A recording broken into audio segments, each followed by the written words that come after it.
حضرت بلال نے مسجد سے آذان دے دی. آذان کی آواز جب سلمان فارسی کے کانوں سے ٹکرائی ہے، حضرت سلمان فارسی نے اپنے بستر کو چھوڑا اور چھوڑنے کے بعد مسجد نہیں گئے بلکہ اس جگہ پر گئے تھے جہاں گٹھلیاں لگا کر کے آئے تھے، وہاں گئے تھے جہاں گٹھلیاں جمع کر کے آئے. حضرت سلمان فارسی نے اپنی نظروں کو اٹھا کر دیکھا، دیکھتے کیا ہے، ہم تو گٹھلی لگا کر کے گئے تھے، رب کائنات نے درخت بنا دیے ہیں، درخت اگا دیے ہیں. دوڑ کر کے واپس آتے ہیں، حضور کی بارگاہ میں عرض کرتے ہیں، یا رسول اللہ گٹھلیوں کو جو ہے درخت بنا دیا گیا ہے، اب میں آپ کے پاس رہ جاؤں، اب میں آپ کے قریب رہ جاؤں. میرے حضور ارشاد فرماتے ہیں، اے سلمان تو ہمارا ہے، ہمارا سلمان تو میرا ہے، تجھے ہم عزت سے لے کر کے آئیں گے، جا یہودی کے پاس چلا جا. حضرت سلمان فارسی نے نماز فجر پڑھی اور پڑھنے کے بعد یہودی کے پاس چلے جاتے ہیں. میرے نبی نے مولا علی کو ارشاد فرمایا تھا، علی جاؤ میرے سلمان کو عزت سے لے کر کے آؤ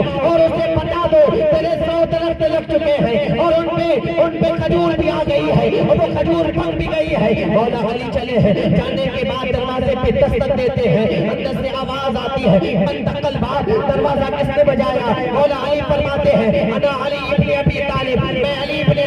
ابی طالب ہوں، میں تیرے دروازے پہ کھڑا ہوں. یہودی نے دروازے کو کھولا اور کھولنے کے بعد کہتا ہے، ہاں علی بتائیں تو صحیح کیسے آنا ہوا؟ مولا علی ارشاد فرماتے ہیں، تیرے درخت جم گئے ہیں، تیرا باغ جم گیا ہے، تیرا باغ سج گیا ہے، چل اپنے باغ کے 100 پیڑ چل کر کے گلے. مولا علی نے جب اتنا کہا، تیرے لیے مسکرا رہا تھا. آخرکار جب اس نے اپنے قدموں کو آگے بڑھایا، بڑھانے کے بعد یا مولا علی آگے آگے چل رہے ہیں، یہودی پیچھے پیچھے چل رہا ہے. جب اس مقام پر پہنچے جہاں میرے نبی نے باغ کو اگا دیا تھا، مولا علی ارشاد فرماتے ہیں، یہ دیکھ تیرے سامنے 100 پیڑ کھڑے ہیں، انہیں جا کر کے گلے. مولا تیرے لب کہہ رہا تھا، اے مالک، اے مولا علی ذرا بتائے تو صحیح، گٹھلیاں تو میں نکال کے لے گیا تھا، اس کا تکیہ بنا کر کے میں سویا تھا. تب مولا علی ارشاد فرماتے ہیں، وہ جو وہاں کھجور پڑی ہے اٹھا کر کے ذرا کھا کر تو دے. اس یہودی نے وہ کھجور کو اٹھایا ہے، وہ اٹھا کر کے منہ میں ڈالا ہے. ڈالنے کے بعد کہتا ہے،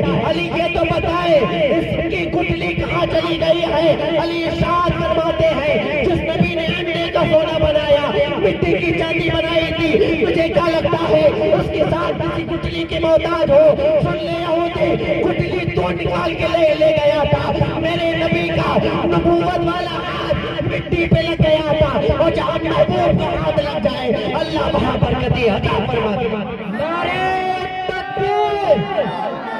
نعرہ رسالت، مسلک اعلیٰ حضرت، نعرہ تکبیر، نعرہ رسالت.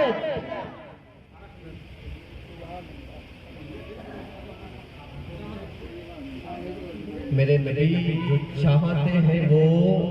ہو جاتا ہے.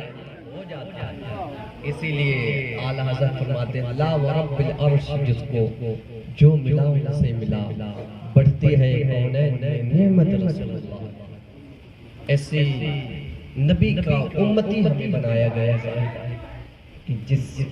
امت میں آنے کے لیے بڑے بڑے انبیاء نے تمنا کی تھی. حضرت موسیٰ علیہ السلام نے کہا تھا، اے مالک و مولا، مجھے وہ امت عطا فرما دے جس امت کو تو نے بچا کے رکھا ہے. رب فرماتا ہے، موسیٰ وہ تمہیں نہیں دی جائے گی، وہ امت اپنے محبوب کو عطا فرما، وہ امت اپنے محبوب کو عطا فرما. تب موسیٰ علیہ السلام نے کہا تھا، مولا اگر وہ امت نہیں دیتا نا تو نہ دے، کرم فرما دے، پھر اس نبی کا مجھے امتی بنا اس امت میں آنے. لیکن اللہ آج دیکھا جاتا شادی کا موقع ہو تو پھر یہی امت جس کے غم میں میرے نبی نے آنسو بہائے، جن تک دین پہنچانے کے لیے بڑی سے بڑی قربانیاں دی گئی. میرے حضور نے اپنا دندان مبارک شہید کیا. جس امت کے خاطر میرے حضور نے کبھی بدر میں نکلے، کبھی احد میں نکلے، کبھی خندق میں نکلے. آج اس امت کا حال کیا ہے؟ جب خوشی کا موقع آتا ہے تو حضور کو بھول جاتے ہیں، اپنے رب کو بھول جاتے ہیں. ڈیجے، گانے، باجے، یہ تمام اہتمام یہ مسلمان کرتا نظر آتا ہے. وہ مسلمان جو اگر محفل میں بیٹھ جائے تو دھڑلے سے نعرہ لگاتا ہے، غوث اعظم کا دامن نہیں چھوڑے گے، خواجہ کا دامن نہیں چھوڑیں گے۔ وہ لوگ جو محفلوں میں آ جائے تو لگتا ہے اس سے بڑا عاشق رسول کوئی نہیں، اور یہی جب شادی کے موقع پہ پہنچ جائے تو لے دیجئے گانے پہ گانے، اور پھر کوئی بھائی ناچتا نظر آتا ہے،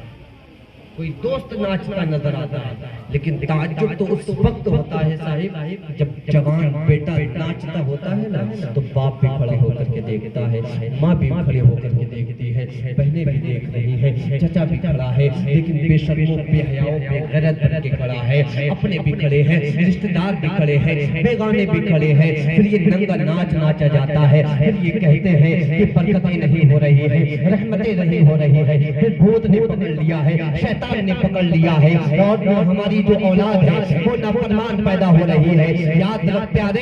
ایسے موقع پر، ایسے خوشی کے موقع پر جب شیطان کو راضی کیا جاتا ہے، پھر نسلوں سے وفا کی امید مطلب، پھر نسلوں میں جو ہے وہ نافرمان پیدا ہوں گے، پھر نسلوں میں تمہارے غنڈے پیدا ہوں گے۔ اگر کرنا ہی ہے ایسے رب جب خوشی کا موقع عطا فرمایا کرے تو کچھ نہ کیا کر، شیطان کو راضی نہ کیا کر، اپنے دوستوں کے بہکاوے میں نہ آیا کر، اپنے دوستوں کی یاری بنانے کے لیے نہ جایا کر۔ جب ایسا موقع آئے تو چار قاریوں کو بلا لے، حافظ قرآن کو بلا لے، یا کسی عالم دین کو بلا لے، یا محفل سجا لیا کر، یا قرآن کی تلاوت کروا لیا کر۔ قسم خدا کی ادھر چار قاری تیرے گھر میں بیٹھ کر کے قرآن کی تلاوت کریں گے، پلٹ کے بعد میں جائیں گے، اللہ تیرے گھر میں رحمتوں کی بارش پہلے لیکن حال ہمارا یہ ہو چکا صاحب، ہم کہتے ہیں، ہم نے سوچا یہ ٹوپی لگانے کا نام مسلمان ہے،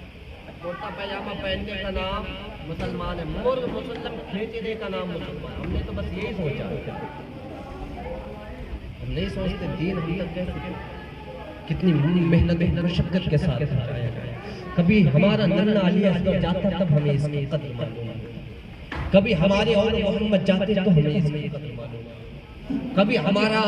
بھائی جوانی میں شہید ہوا ہوتا تب اس کی حیثیت ہمیں معلوم ہوتی، لیکن ہمارا تو دین پہ کچھ لگائے، جن کا لگا ان سے جا کر کے پوچھو یہ دین تم تک پہنچانے میں کتنی قربانیاں دی گئی،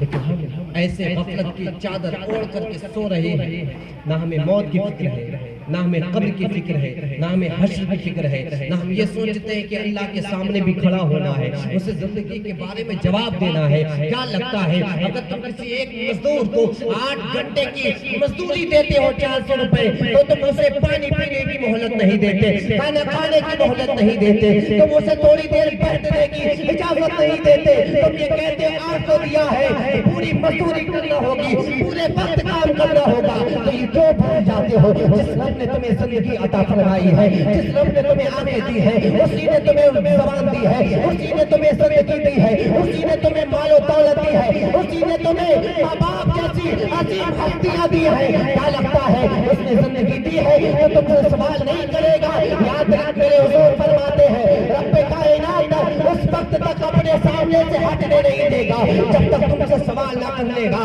رب فرمائے گا اے بندے بتا تو صحیح جوانی کی کہاں گزار کے آیا، میں نے تجھے دولت دی کہاں گزار کے آیا، میں نے تیرے بازوں میں امت دی تھی کہاں گزار کے آیا، تو کون سی طاقت لاؤ گے تو اسے بتاؤ گے کہ مولا تیری نافرمانی میں گزاری ہے؟ اگر تم نے زندگی اس کی نافرمانی میں گزاری ہے تو اس پر ٹھکانہ جہنم بھی بنا رکھا ہے، جہنم کی وادیاں بھی تیار کر رکھی ہے۔ ارے وہ جہنم جسے 10,000 سال جلایا گیا تب اس کی آگ جو ہے وہ سرخ ہوئی تھی، پھر 10,000 سال جلایا گیا تب اس کی آگ جو ہے وہ سفید ہو گئی، پھر 10,000 سال جلایا گیا تب وہ ایسی سیاہ اور کالی ہے کہ اگر قریب کا بندہ دیکھا جائے تو نظر نہیں آئے گا، اپنے ہاتھ دیکھا جائے تو نظر نہیں آئے گا، اس رب کائنات کو جواب بھی دینا ہے۔ تو اسی لیے انتظام کر لو، اچھے عمل کر لو، نیک کام کر لو، بریلی سے صدا آتی ہے آج لے ان کی بنا